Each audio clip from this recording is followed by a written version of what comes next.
Muy bien, hermanitos, vamos a tener. La salud no solo incluye la parte física. Miren, hace un buen rato que venimos viendo y trabajando con personas.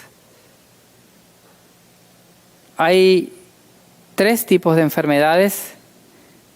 Una de ellas son las más fáciles, otras de ellas son complicadas y las otras no podemos hacer nada. La primera son las físicas. Las enfermedades físicas son muy fáciles de tratar. Las enfermedades mentales son difíciles, pero en las cuales nosotros no podemos hacer nada como médicos, son las espirituales. Ahí solo le toca ¿a quién? Solo le toca a nuestro Dios. Y en estos puntos de enfermedades espirituales, el Espíritu Santo es el que nos puede llevar la sanidad y nos puede acercar a Dios. Dentro de las emocionales o mentales, que también se les conoce, la mayoría de ellas tienen soluciones médicas y algunas de ellas emocionales, espirituales, no las tienen y son catalogadas como incurables. Pero nuestro Dios siempre tiene la salida. Él tiene siempre la respuesta y Él tiene siempre la solución. Esta mañana yo quiero presentarles un tema en el cual nos incluye a todos. Se llama el juicio, la justicia y el yo. De todas las enfermedades, la enfermedad del yo es la más difícil de tratar. ¿Por qué? Porque esa nadie puede entrar a nuestro corazón y dar un remedio para que se pueda curar. El único que puede entrar a nuestro corazón, si nosotros le permitimos, solo es el Espíritu Santo. Y solo Él puede hacer la curación y la sanación al mismo tiempo. En Primera de Juan encontramos que dice, si sabéis que Él es justo, sepan también que todo el que hace justicia es nacido ¿de quién? De Él. Miren, en 2 de Timoteo, acompáñenme por favor. 2 de Timoteo capítulo 3, verso 16 y verso 17. Dice de la siguiente manera. Toda la escritura es inspirada por Dios y útil para enseñar, para redarguir, para corregir, para instruir, dice ahí, en justicia, a fin de que el hombre de Dios sea perfecto, enteramente preparado para toda buena ¿qué? Obra. Si nos damos cuenta, la que nos puede guiar, la que nos puede corregir, la que nos puede dar justicia, es especialmente la palabra ¿de quién? De Dios. Para que nosotros podamos hacer esa justicia y convertirse en ¿qué? En buenas obras. Miren. Esto lo encuentra usted en Mensajes Selectos, página 21, de 1891, dice: muchos cometen el error de tratar de definir minuciosamente los delicados matices de la distinción entre justificación y santificación. Para la definición de esos dos términos, con frecuencia recurren a sus propias ideas y a las especulaciones, porque tratan de ser más minuciosos de lo que la inspiración acerca de la cuestión vital de la justificación por la fe. ¿Por qué tratar de resolver el problema de cada diminuto matiz como si la salvación del alma dependiese de que todos tengan exactamente su modo de ver en este asunto? No todos pueden ver el mismo ¿qué? Enfoque. ¿No le ha tocado de vez en cuando que otro hermano le dice, es que no es así, es así? Con referente a justificación por la fe, dice el espíritu de profecía de que cometemos un error tratar de imponer a otros, como yo veo, la justificación por la fe. O sea, la justicia que viene por Cristo. Empecemos primero por justicia. ¿Qué es justicia especialmente?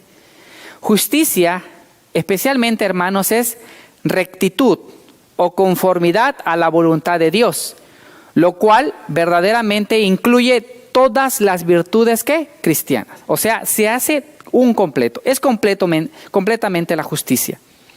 Ahora, ¿qué dice el Espíritu Profecía? En el libro de Fe y Obras, la página 18 dice: la fe y las obras van de la mano.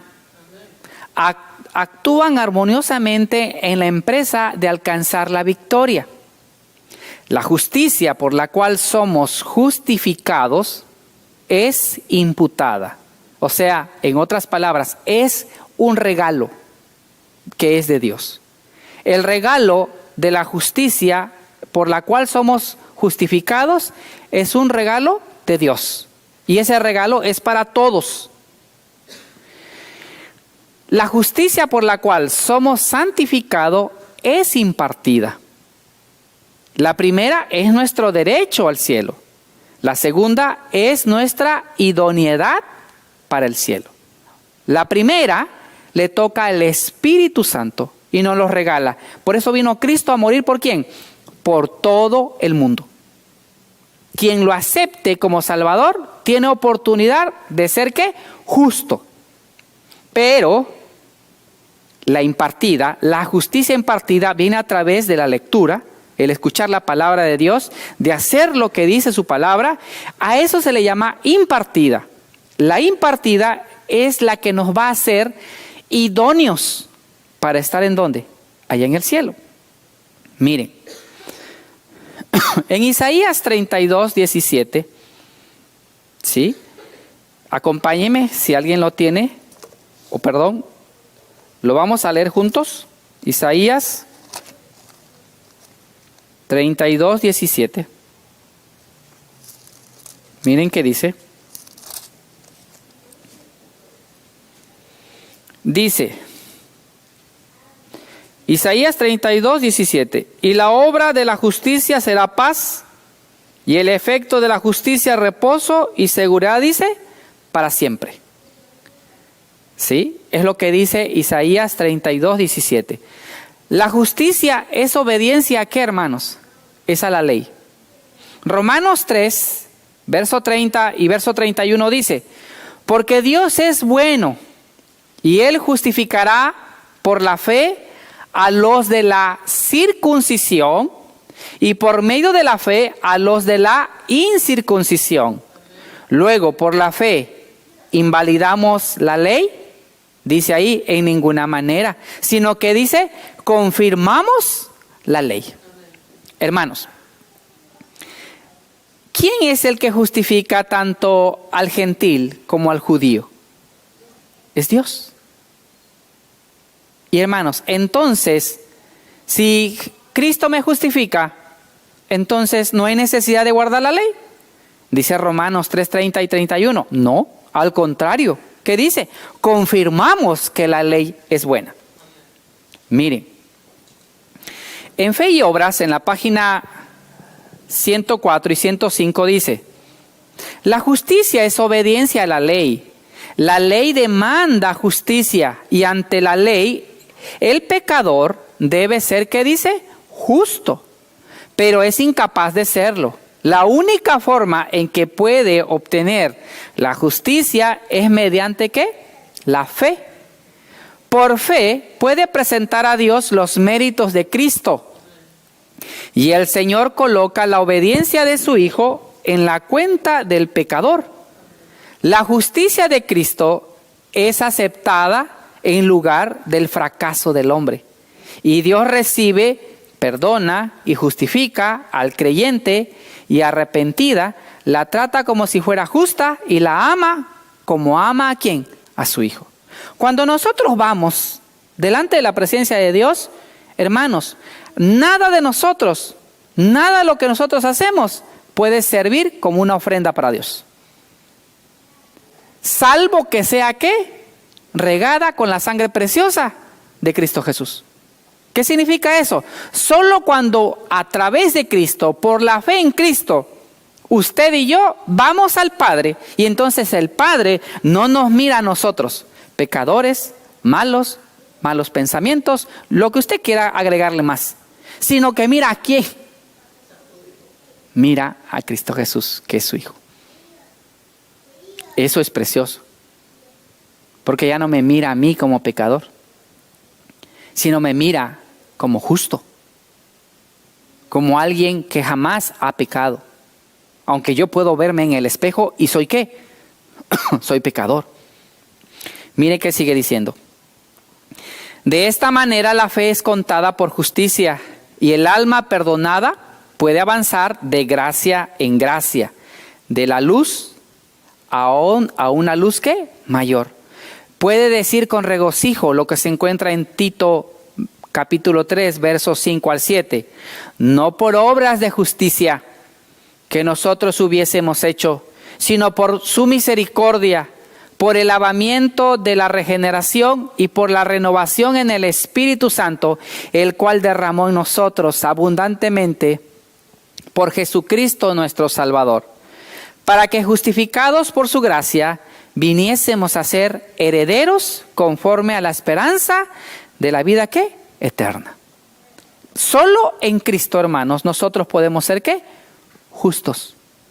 Ahora veamos el caso de la justicia propia. El caso de la justicia propia, o como muy comúnmente lo conocemos como el yo. Proverbios capítulo 20, verso 6 dice así: muchos hombres proclaman cada uno su propia ¿qué? Bondad, pero hombre de verdad, ¿quién lo hallará?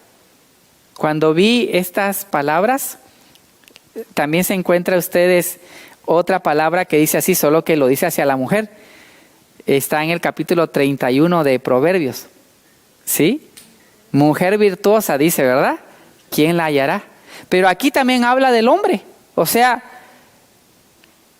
hombre de verdad, ¿quién lo hallará? Dice Proverbios 26. Proverbios 30:12 dice: hay generación limpia en su propia opinión, si bien no se ha limpiado de su inmundicia. ¿Cómo se cree o cómo nos creemos especialmente? A veces, yo estoy limpio, yo no tengo ningún problema. Hasta decimos, yo no sufro ninguna enfermedad. Sigue diciendo, Lucas capítulo 16, verso 15. Entonces les dijo: ustedes son los que se justifican a ustedes mismos delante de los hombres, mas Dios conoce sus corazones, porque lo que los hombres tienen por sublime delante de Dios, ¿qué dice? Es abominación. Hermanos,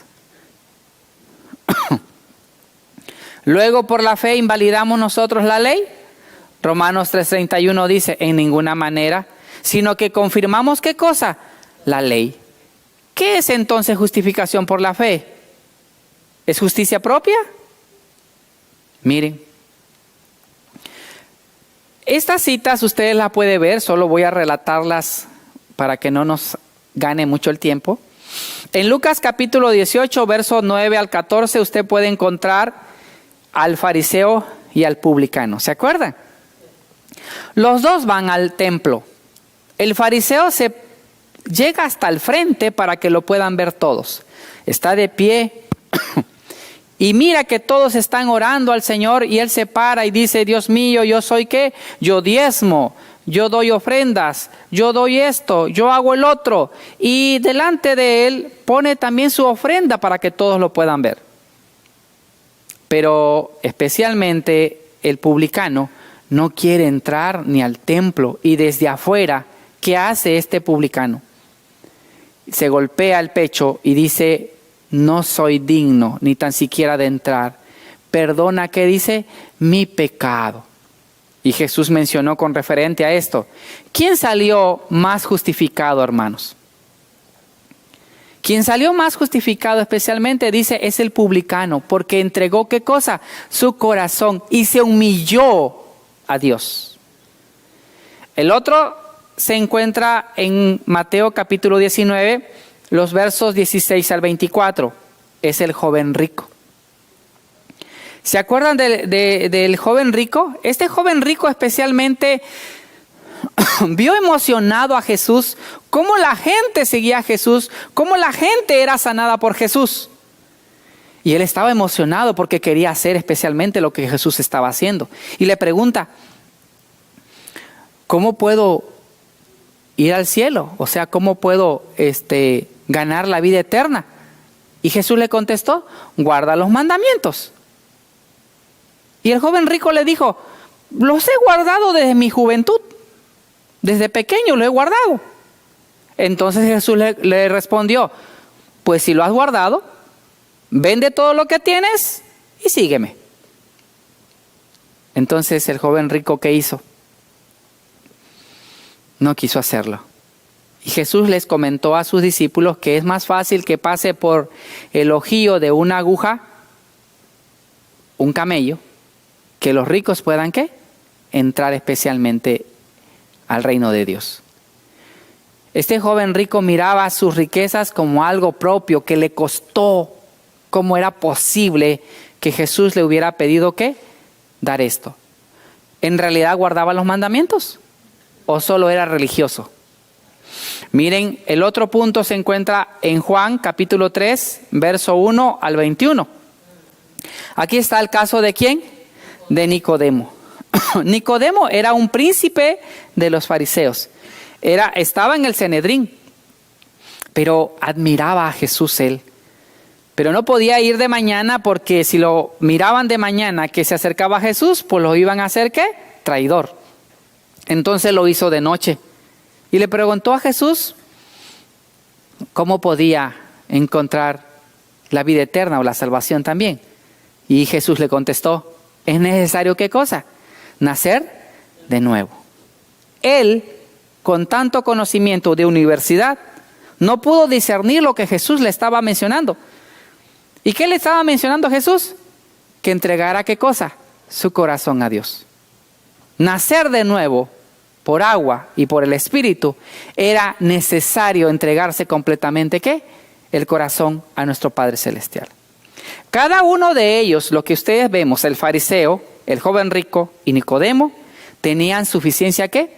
Propia. Tenían obras ¿qué? Propias. Tenían amor por lo que ellos habían hecho con sus manos. Tenían amor por su sabiduría y por los puestos ¿qué? Públicos. Hermanos, Isaías 64, versos 6 y 7 dice, si bien todos somos como suciedad y todas nuestras justicias como trapo de ¿qué? Inmundicia.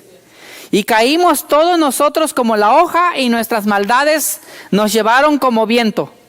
Nadie hay que invoque tu nombre, que se despierte para apoyarse en ti.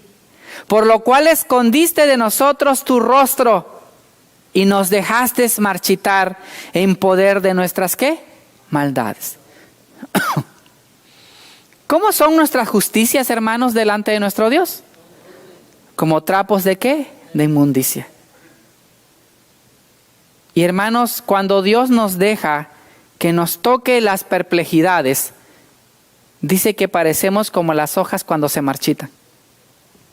Sigue diciendo, verso 8 y 9. ¿Cuál debería ser nuestra petición? Ahora pues, Jehová, tú eres nuestro Padre. Nosotros somos barro y tú el que nos formaste. Así que obra de tus manos somos todos nosotros. No te enojes sobremanera, Jehová, ni tengas perpetua memoria de la iniquidad. He aquí, mira, ahora pueblo tuyo somos, todos nosotros. Hermanos, no hay virtud sanadora o salvadora en la ley, pero tampoco en la fe no hay ninguna virtud para que se convierta en ¿qué? En salvadora. Les explico. Ni la ley ni la fe nos puede salvar. Solo nos puede salvar ¿quién? Solo Cristo. Les explico por qué la fe. Los que no creen en Cristo y especialmente tienen otro tipo de dioses, otro tipo de manera de fe, Pudiéramos decir que ellos podrían ser salvos por su fe, pero no.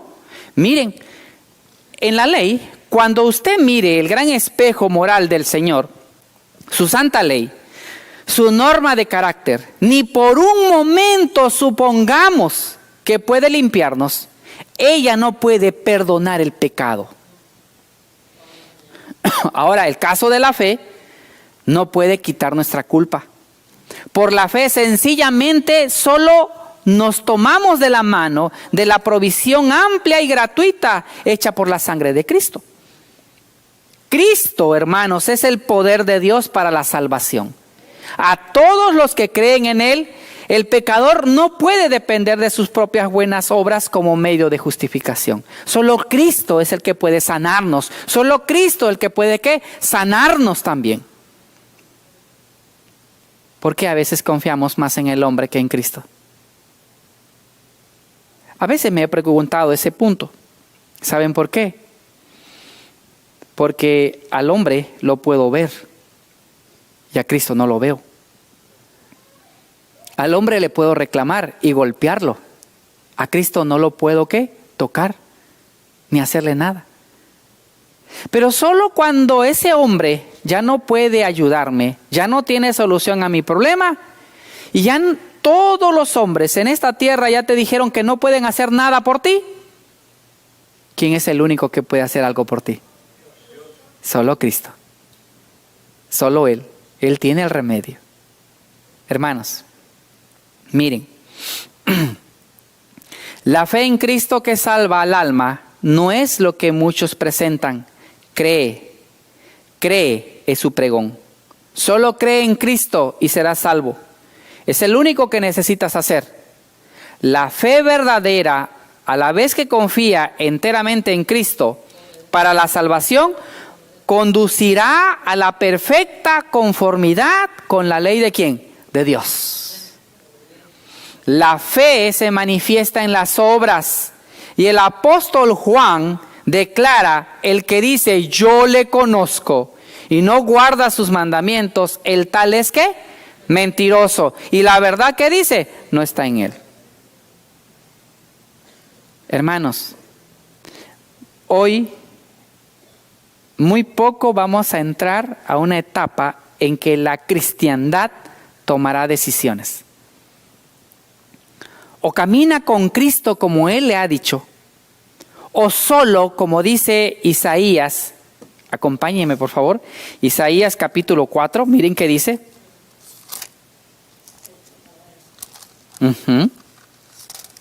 Isaías capítulo 4, verso 1 dice: en aquel tiempo 7 mujeres echarán mano de un hombre diciendo: nosotras comeremos de nuestro pan, nosotros vestiremos nuestras ropas, solamente permítenos ser llamadas por tu nombre y así quitar nuestro oprobio. Muchos cristianos solo están usando el nombre de Cristo, pero no quieren obedecer sus mandamientos. Hermanos,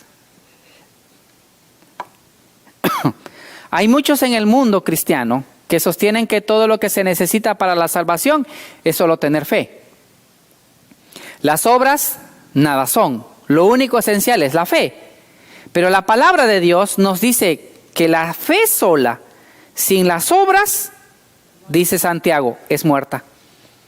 Muchos rehúsan obedecer los mandamientos de Dios, mas hacen mucho hincapié en la fe. Pero la fe debe tener un fundamento. Todas las promesas de Dios son condicionales.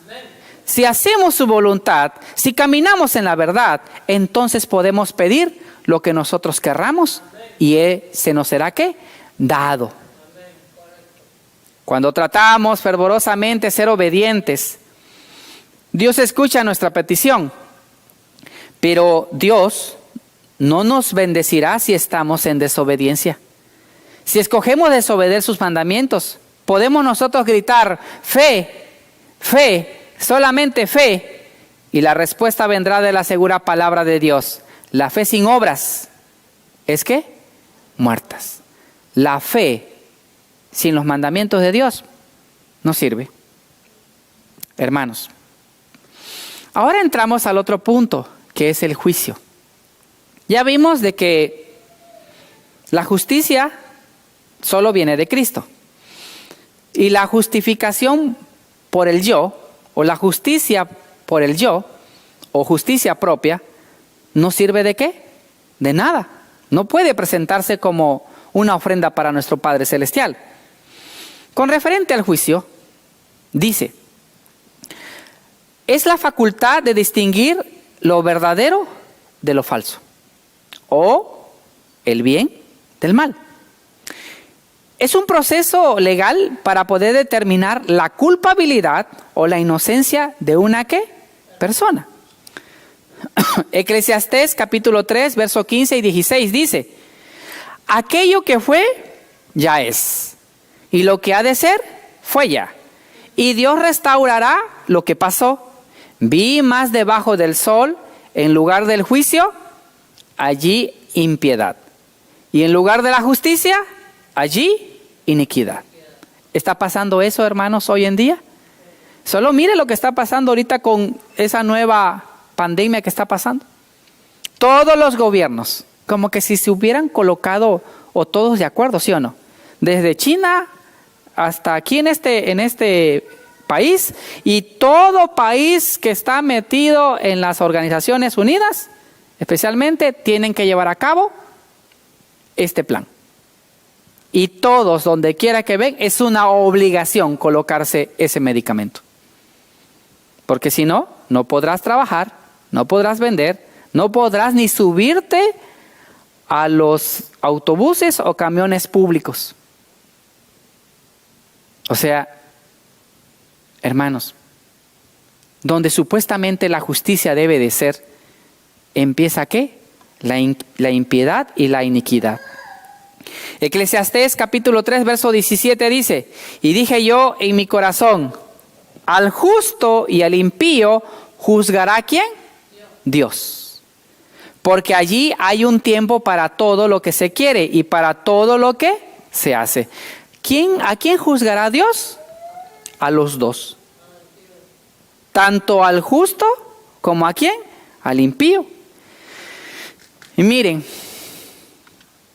usted puede ver en Conflicto de los Siglos con referente a esto, juicio investigador, qué casos se consideran especialmente en ese juicio investigador. En el rito simbólico, solo aquellos que se habían presentado ante Dios arrepentidos y que confesaban sus pecados y cuyas iniquidades eran llevadas al santuario por medio de la sangre del holocausto que se ofrecía, tenían anticipación en el servicio del día de la expiación, o también conocido como el día del perdón. Del mismo modo, en el gran día de la expiación final y del juicio, los únicos casos que se consideran son aquellos que han profesado ser hijos de Dios. El juicio de los impíos es obra ¿qué? Distinta y se va a verificar en fechas posteriores. Entendamos esto. El juicio investigador se está llevando solo para los justos, ahorita. Pero el juicio investigador para los impíos será después de que venga Cristo por segunda vez. A eso le conocemos como el milenio. En 1 de Pedro, capítulo 4, verso 17 dice, es tiempo que el juicio comience por la casa de Dios. Y si primero comienza por nosotros, ¿cuál será el fin de aquellos que no obedecen al Evangelio de Dios? Hermanos, el día de ayer se cumplió 177 años, especialmente que Cristo o nuestros pioneros, en el estudio que Dios le dio para poder entender acerca de una de las fiestas del santuario que se celebraba y que Cristo estaba pasando del lugar santo al lugar ¿qué? Santísimo. El 22 de octubre de 1844. Ayer se cumplió 177 años que Cristo pasó del lugar ¿qué? Santo al lugar santísimo. Abajito le coloqué que a eso lo llamamos el juicio investigador, nosotros los adventistas. O también lo conocemos como el día del perdón. Los judíos le llaman el Yom Kippur. Para ellos, o sea, en el calendario caraíta o el calendario judío, se celebró ya el 15 al 16 de septiembre del 2021.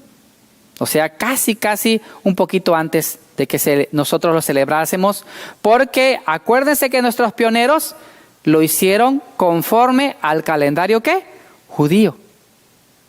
Pero hermanos, tenemos un gran día de perdón. Llevamos de juicio investigador 177 ¿qué? Años. Entendamos el caso del juicio investigador.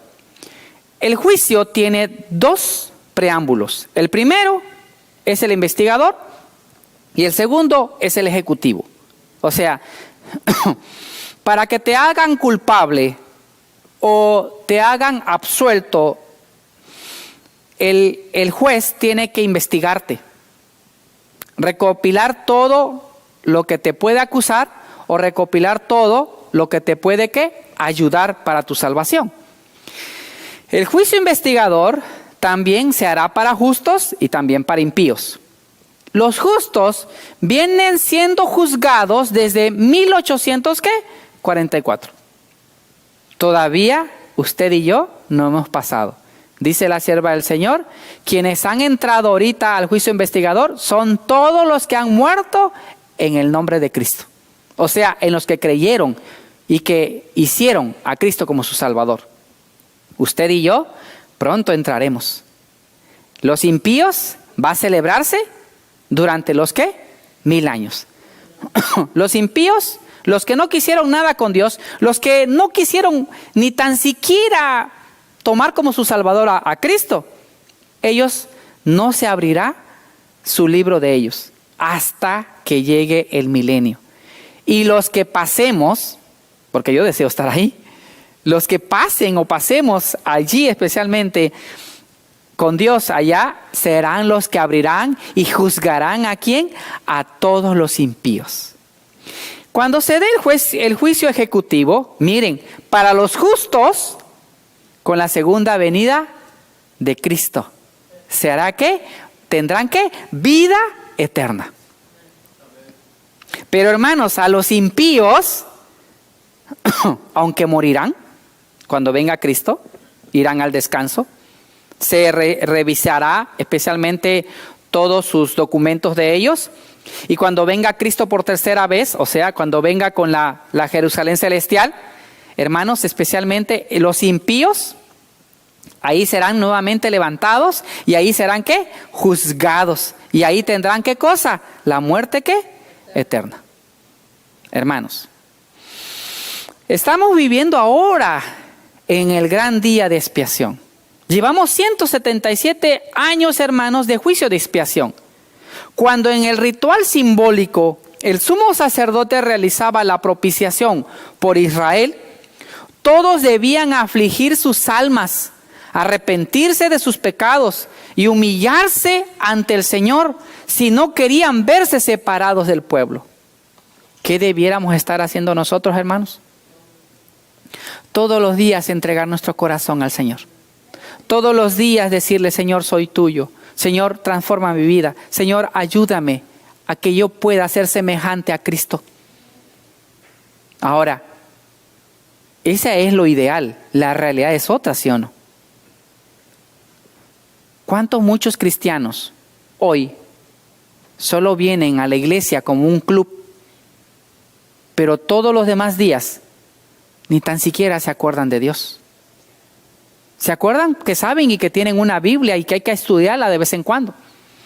Pero sus acciones y sus obras dicen que no son ¿qué? Cristianos. Muchos hacen como Pedro cuando Jesús le dijo, ¿me vas a qué? Me vas a negar 3 veces. Y muchos de nosotros, yo nunca voy a negar a Jesús. Pero cuando muchas veces nos preguntan, ¿tú eres cristiano? Muchas veces nosotros, ni nuestra vestimenta, ni nuestro hablar, ni nuestras obras dicen especialmente que somos ¿qué? Cristianos. De la misma manera, todos los que desean que sus nombres se mantengan en el libro de la vida, deben ahora, en los pocos días que les queda de este tiempo de gracia, afligir sus almas ante Dios como verdadero arrepentimiento y dolor de sus pecados. Hay que escudriñar honda y sinceramente el corazón. Hay que deponer el espíritu liviano y frívolo al que se entregan tantos cristianos profesos. Empeñada lucha espera a todos los que quieran subyugar las malas inclinaciones que tratan de dominarlos. La obra de preparación es individual. No nos salvamos en grupos. La pureza y la devoción de uno no puede suplir la falta de esta cualidad ¿de qué? En otro. Hermano, hermana que me escuchas, tú que tienes hijos, tú no puedes salvar a tus hijos. Tú necesitas solo decirle que Cristo salva. El único que lo puede salvar es ¿quién? Solo Cristo. No es tu justicia tuya, es la justicia de ellos la que se presentará delante de Dios. Yo no puedo salvar tampoco a mi madre o a mi padre si ellos no son cristianos. Cuando se ponga en el juicio no será por familia los que pasarán, será individual, el padre solo, la madre sola, el hijo solo, la hija sola. Y por las obras que hicieron, ¿serán qué? Juzgados. Miren, vamos a ver un caso muy especial, una visión del juicio que tuvo nuestra hermana White. Esta visión dice, en la mañana del 23 de octubre de 1879, más o menos a las 2 de la mañana, el Espíritu de Dios descendió sobre de mí y contemplé escenas relativas al juicio venidero. Dice ella, carezco de un lenguaje adecuado para poder dar una descripción de las cosas que pasaron delante de mí y del efecto que tuvieron sobre mi mente. El gran día de la ejecución del juicio divino parecía haber llegado. La gente reunida delante del trono era 10,000 veces 10,000 en número. Usted multiplique 10,000 por 10,000, pues es un montón, ¿verdad? Muchos millones de personas. Y sobre el trono estaba sentado un personaje de apariencia majestuosa. Habían varios libros delante de él. ¿Qué había delante de él? Libros. Y sobre la tapa de cada uno estaba escrita esta frase: Libro mayor del cielo.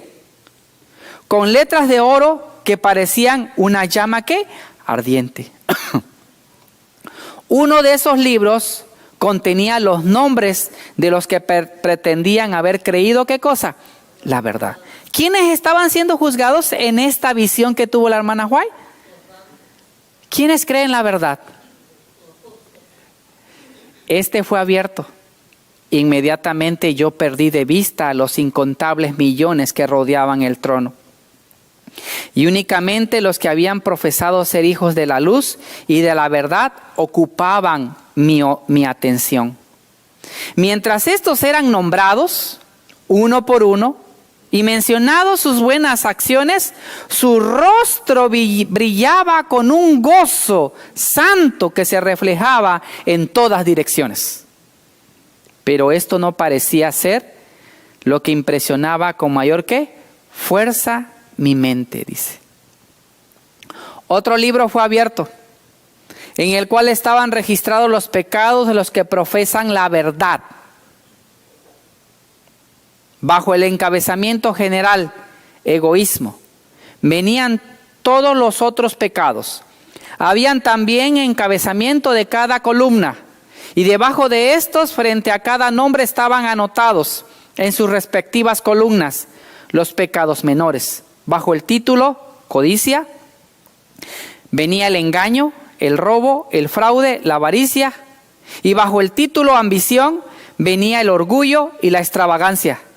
Bajo el título celos estaba la malicia, la envidia, el odio, y bajo la intemperancia encabezaba una larga lista de terribles crímenes como la lascivia, el adulterio, la complacencia, las pasiones animales, etc. Mientras contemplaba todo esto, estaba llena de inexpresable angustia y exclamaba la sierva del Señor: ¿quién puede ser salvo? ¿Quién aparecerá justificado delante de Dios? Los mantos de quienes estarán inmaculados. ¿Quiénes son sin falta a la vista de un Dios puro y santo? ¿Quiénes pasaron en esta visión de juicio, hermanos? ¿Los impíos? ¿Sí o no? ¿Los impíos pasaron? No. ¿Quiénes pasaron? Los que creen la verdad presente. Los que se dicen ser hijos de Dios. Los que profesan con sus labios ser cristianos. Ellos pasaron delante de ellos. Y ahí está. Hermanos, el nombre, ponga su nombre de usted ahí o el mío. Yo coloqué el mío para poder entenderlo. Yo quiero estar con Cristo en el cielo. Yo deseo estar allí en la vida eterna. Pero ¿saben qué vio la sierva del Señor? El nombre de cada uno. Y ahí estaba todos nuestros pecados. ¿A poco somos codiciosos? ¿A poco en nuestro corazón hay ambición? ¿A poco en nuestro corazón hay celos? Y voy a taparlo eso porque nosotros no somos intemperantes, ¿verdad? Hermanos. Y ahí está cada uno de ellos. En la codicia, el engaño, el robo, el fraude y la avaricia. En la ambición, el orgullo y la extravagancia. En los celos, la malicia, la envidia y el odio. Y en la intemperancia dice que era una larga lista. Pero miren que sigue diciendo. Mientras el santo que estaba sentado en el trono daba vuelta con lentitud a las páginas del libro mayor y sus ojos descansaban por un momento en las personas, su mirada parecía quemar sus mismas almas. Al tiempo que toda palabra y acción de la vida de ellos pasaba delante de sus mentes, tan claramente como si estuvieran grabadas delante de su vista con letras de fuego, el temblor se posesionaba en ellos y sus rostros se volvían ¿qué? Pálidos. Eran juzgados los que en esta tierra fueron justos, los que en esta tierra han sido y serán juzgados. Dice la sierva del Señor que en ese momento se volvían pálidos porque no miraban nada bueno delante de ellos. Una clase de personas estaban registradas, escuchen esto, como los opresores de la tierra. Hago otra vez la pregunta. ¿Los opresores de la tierra son los impíos o son los justos? Otra vez. ¿Los opresores que están aquí son los impíos o son los justos? ¿Quiénes? No son los impíos. Los impíos no han pasado ¿qué? A juicio. La visión que tuvo la sierva del Señor son de los justos. Y están catalogados como opresores de la tierra. Cuando el ojo penetrante del juez descansaba sobre de ellas, sus pecados de descuido eran distintamente ¿qué? Revelados. Con labios pálidos y temblorosos, ellos reconocían que habían sido traidores de su sagrado cometido. Habían tenido advertencias y también privilegios, pero no les habían prestado atención ni tampoco lo habían ¿qué? Aprovechado. Podían ver ahora que habían presumido demasiado en cuanto a la misericordia ¿de quién? De Dios. No me lo crean, pero solo voy a mencionar una cosa. Todos los que creemos tener la verdad presente y todos los que nos decimos adventistas del séptimo día, solo una cosa, hemos despreciado un don tan maravilloso que Dios nos ha dejado para nosotros. Y eso se llama Reforma Pro Salud. Y no hemos querido hacer ¿qué? Las conversiones necesarias para honrar a Dios con nuestro cuerpo. Seguimos comiendo lo que el mundo come. Seguimos viviendo como el mundo vive. seguimos haciendo las mismas cosas del mundo. Es necesario, hermanos, cambiar. Es necesario deponer la liviandad que nosotros tenemos todavía. ¿Cómo nos agarró esta pandemia, hermanos? ¿Listos para lo que venía? ¿O nos agarró desprevenidos? ¿Por qué nos agarró desprevenidos si somos el pueblo que lee? ¿Por qué nos agarró desprevenidos? ¿Saben por qué? Porque especialmente hemos guardado ese libro y lo hemos tenido, ¿qué? En nuestra biblioteca, que se mira muy bonita. Pero no lo hemos puesto, ¿qué? En práctica. Hoy usted y yo debiéramos ser los que debiéramos ir a la cabeza del entendimiento de las enfermedades. Pero hoy somos, ¿qué? Dice las mismas escrituras, la cola. Hermanos, hay un ejemplo de Jaime White. La hermana White vio especialmente a su esposo. Fueron mencionados los nombres de todos los que profesaban la verdad. En una página del libro mayor, bajo el encabezamiento de fidelidad, estaba el nombre de mi esposo. Su vida, su carácter y todos los incidentes de nuestra experiencia parecían ser traídas con vividez a mi mente, dice la sierva del Señor. Mencionaré unos pocos hechos que me impresionaron. Se me mostró que Dios había calificado a mi esposo para una obra específica. Y en su providencia nos había unido para que hiciéramos avanzar esta obra. Por medio de los testimonios de su espíritu, Él le había impartido una gran luz. Mi esposo había pronunciado palabras de cautela, de advertencia, de reprobación y de ánimo. Y era debido al poder de la gracia de Dios por lo que nosotros habíamos sido capacitados para realizar una parte en la obra desde su mismo comienzo. Dios había preservado sus facultades mentales de Jaime White milagrosamente, a pesar de que sus facultades físicas se gastaban, ¿qué dice? Cada vez más. ¿Cómo vio la hermana White a su esposo en esta visión? Con un nombre: fidelidad. Hermanos, que tu libro y mi libro que se encuentran allá en el cielo puedan decir esto de nosotros. Ojalá, hermanos, podamos nosotros hacer en esta tierra para que allá se pueda escribir el récord de nosotros. Dios debe recibir toda la gloria por la integridad inquebrantable y el noble valor que mi esposo había tenido para vindicar lo recto y condenar el error.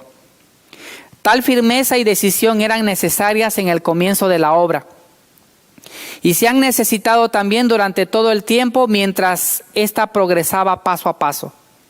Él ha actuado en defensa de la verdad sin ceder en un solo principio para agradar al mejor amigo. Había tenido un temperamento ardiente, había sido valiente y atrevido para hablar. Esto a menudo lo había puesto en dificultades que frecuentemente podría ser evitado. Él se había visto obligado a demostrar mayor firmeza, a ser más decidido, a hablar más ferviente y con mayor valor, debido a los temperamentos tan diferentes de los hombres que se relacionaban con él en su trabajo. Dios le había dado el poder de poder idear y de ejecutar planes con la necesaria firmeza, porque él no rehusaba ejercer estas facultades mentales y aventurarse a fin de hacer progresar la obra de Dios. Miren qué dice acá. El yo a veces se mezclaba con la obra. ¿El yo de quién? El yo de Jaime White. Pero cuando el Espíritu Santo dominó su mente, le fue un instrumento del mayor éxito en las manos de Dios para la edificación de su obra.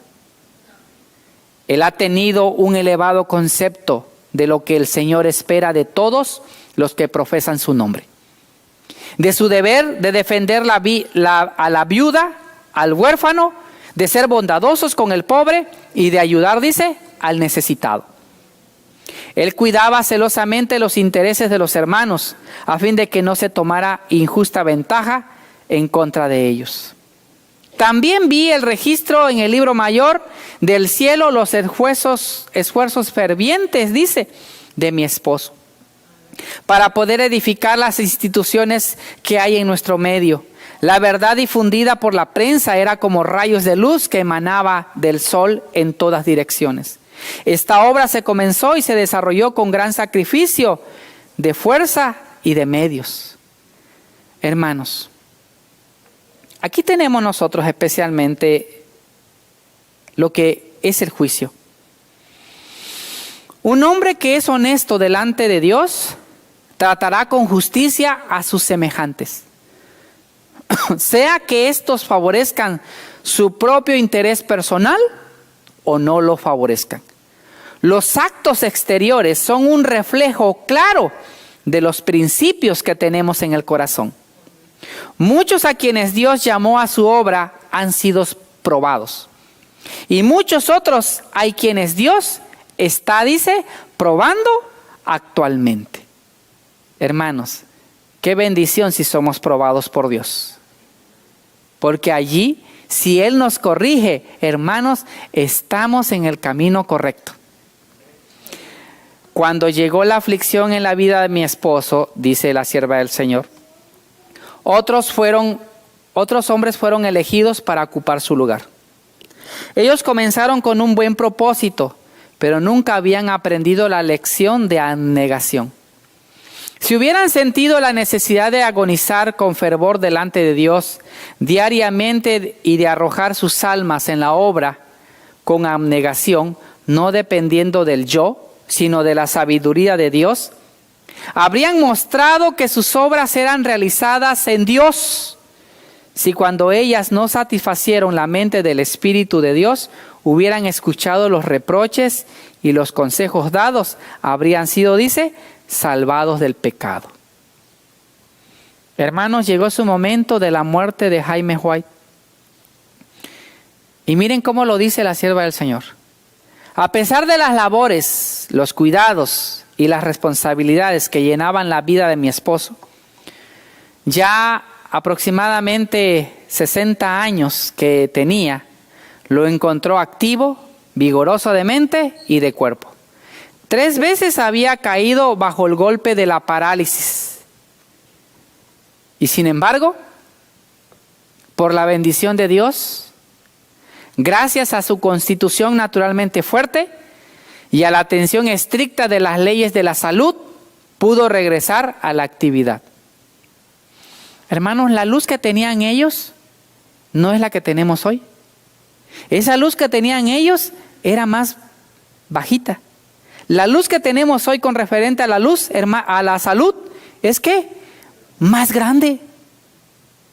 Pero con ese poquito que tuvo Jaime White, él obedeció las leyes ¿qué? De la salud. ¿Y cómo lo obedeció? Estrictamente. De nuevo viajó, predicó, escribió con todo celo y energía acostumbrado. Había trabajado en la causa lado a lado con Cristo por 35 años y esperábamos permanecer juntos para presenciar la finalización triunfante de la obra. Pero tal no fue la voluntad de Dios. El protector elegido de mi juventud, el compañero de mi vida, el copartícipe de mis labores y aflicciones, fue arrebatado de mi lado. Y fui dejada sola para terminar mi obra y para continuar peleando, dice, la batalla. Algunas semanas antes de la muerte de mi esposo, yo le hablé con insistencia de la importancia de buscar un campo de trabajo que nos viéramos más libres de las cargas que necesariamente caían sobre nosotros, estando ¿en dónde? En Bariclir. En respuesta, él dijo acerca de varios asuntos que él requería su atención personal. antes de poder partir y dejar los deberes que correspondían a otros. Entonces, con un profundo sentimiento preguntó: ¿dónde están los hombres para hacer esta obra? ¿Dónde están aquellos que tengan un interés abnegado en nuestras instituciones y que se mantengan de parte de lo recto, sin dejar afectar por ninguna influencia que puedan sentir? Hermanos, si en aquel entonces era difícil hacer la obra del Señor, hoy, no me lo crean, es mucho más difícil todavía. ¿Por qué es más difícil? Porque el obrero que se dedica completamente a Dios, las ovejas muchas veces no cooperan para que este obrero pueda hacer su obra completamente. Miren, con lágrimas expreso su ansiedad por nuestra institución en Bareclir. Mi vida, dijo él, la he dado para la edificación de estas instituciones. El dejarlas ahora es como la muerte. Ellas son mis hijas o mis hijos y no puedo separar mis intereses de ellas. Esas instituciones son los instrumentos del Señor para hacer una obra específica. Hermanos, ustedes tienen una gran bendición. Hermanos, ustedes tienen un poder tan grande que es la televisión, un poder tan grande que es la radio, un poder tan grande que pronto estará en Shepherd. No la dejen caer. No dejen que solo uno o dos participen ahí. Permitan que Dios escuche en ustedes el llamado para hacer su obra. Miren, Satanás trata de estorbar y anular todos los medios por los cuales el Señor está trabajando por la salvación de los hombres. Si el gran adversario pudiera dar a estas instituciones un molde de acuerdo con las normas del mundo, dice ahí, lograría ¿qué cosa? Su objetivo. Dice ella, el lunes siguiente comenzó a sufrir, Jaime Huay, severos escalofríos y al día siguiente también yo fui atacada. Fuimos llevados juntos al sanatorio para recibir tratamientos. El médico entonces me informó que mi esposo tenía la tendencia a dormirse y que estaba en peligro. Enseguida me llevaron a su cuarto y tan pronto como observé un rostro o su rostro, me di cuenta de que se estaba muriendo. Traté de despertarlo. Él entendía todo lo que se le decía y respondía a todo lo que se le preguntaba, que podían ser contestadas como sí o como no, pero parecía que era imposible que pudiera decir algo. Cuando le dije que yo creía que estaba muriendo, no manifestó ninguna sorpresa.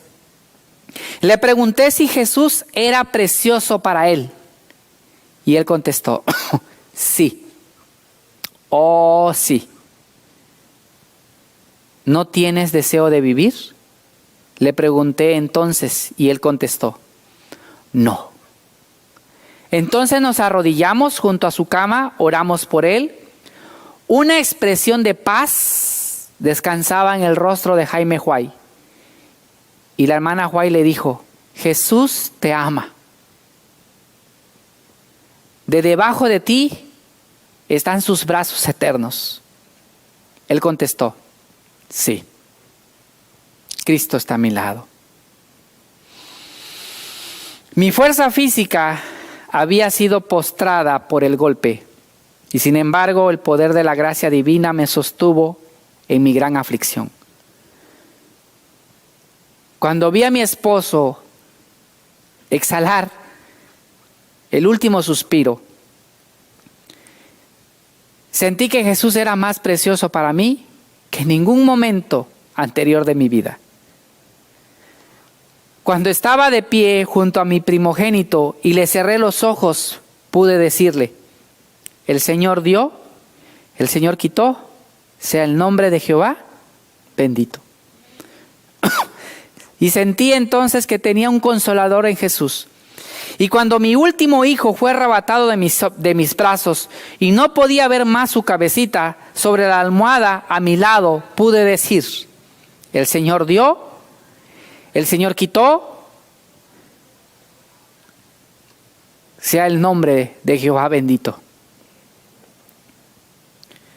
Y cuando aquel sobre el cual se había apoyado mis grandes afectos, aquel con quien había yo trabajado por 35 años, me fue arrebatado, pude poner mis manos sobre sus ojos y decir: te encomiendo mi tesoro, oh Señor, hasta la mañana de la resurrección.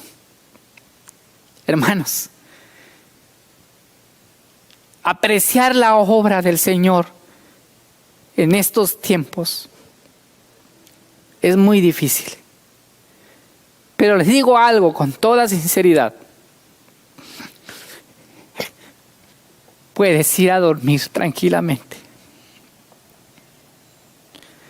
No permitas que tu yo sobresalga. Permite que el Espíritu de Dios pueda obrar en tu vida. Entrégale todo tu corazón. Y miren, hermanos, dice ella, a veces me parecía que no podría soportar la muerte de mi esposo, pero estas palabras parecían impresionar mi mente. Estar quietos y conocer que yo soy Dios. Salmos 46:10. Siento hondamente la pérdida, pero no me atrevo a entregarme a una congoja inútil. Esto no traería de regreso al muerto. Y no soy tan egoísta que, aunque pudiese hacerlo, lo sacará de su pacífico sueño para que de nuevo se empeñara en la batalla de la vida. Como un cansado guerrero se acostó a descansar, miraré con placer su lugar de su reposo.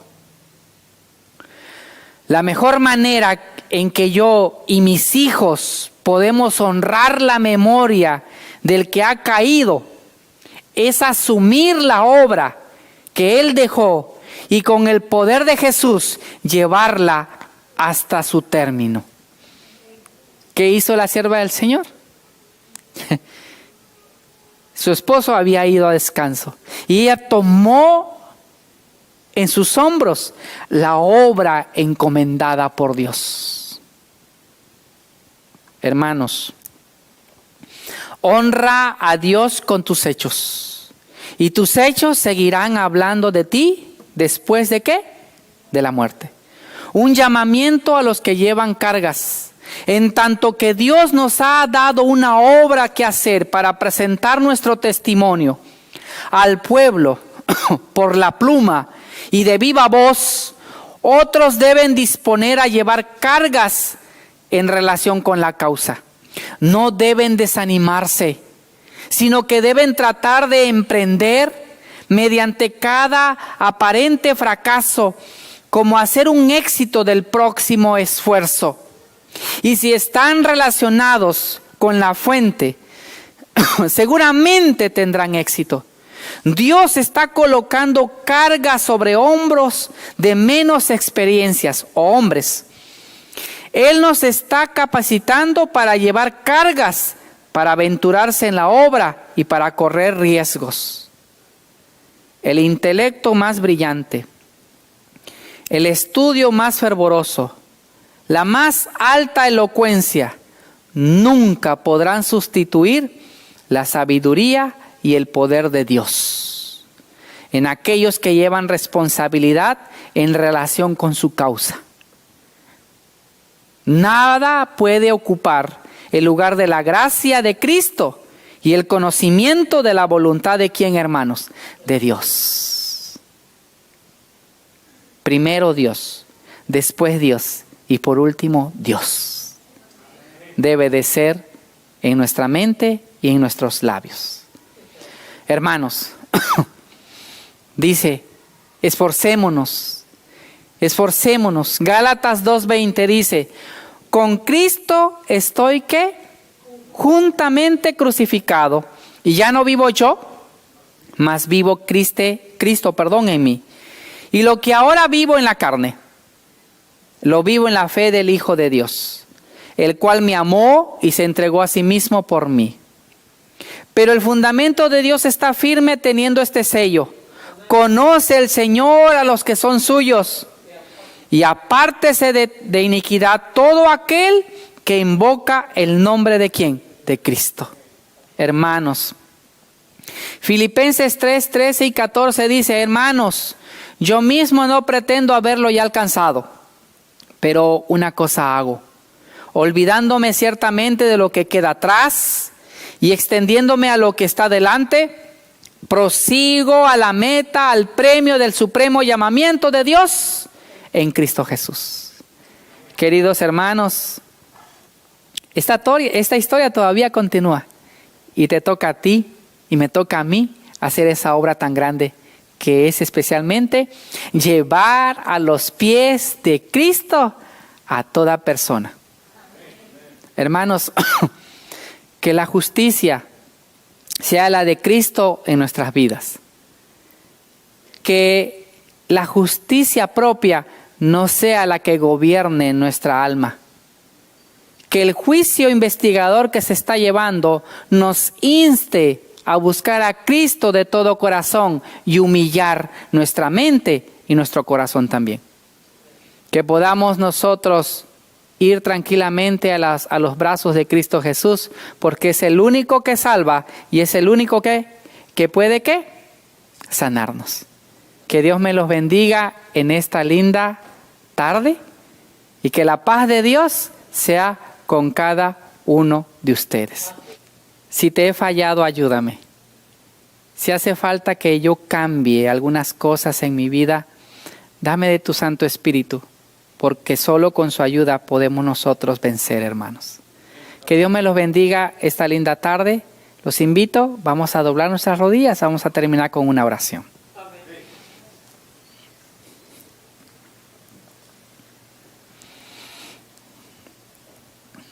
Padre,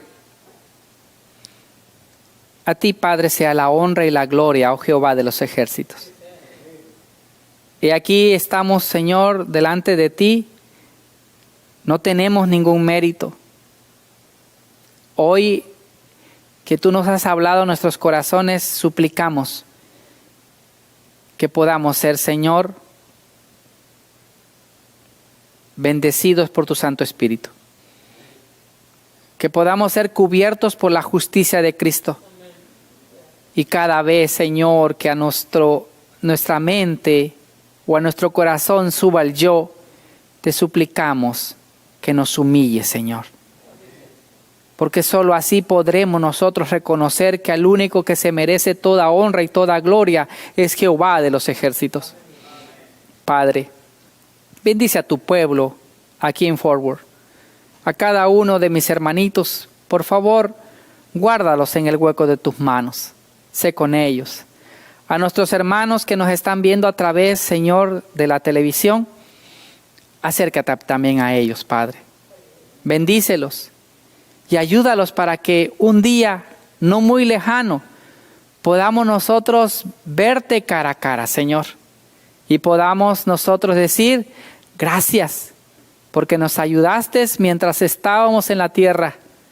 Ahora, Señor, humildemente le suplicamos también por nuestros hijos, por nuestros padres y por nuestros hermanos que tal vez no están y no quieren caminar contigo.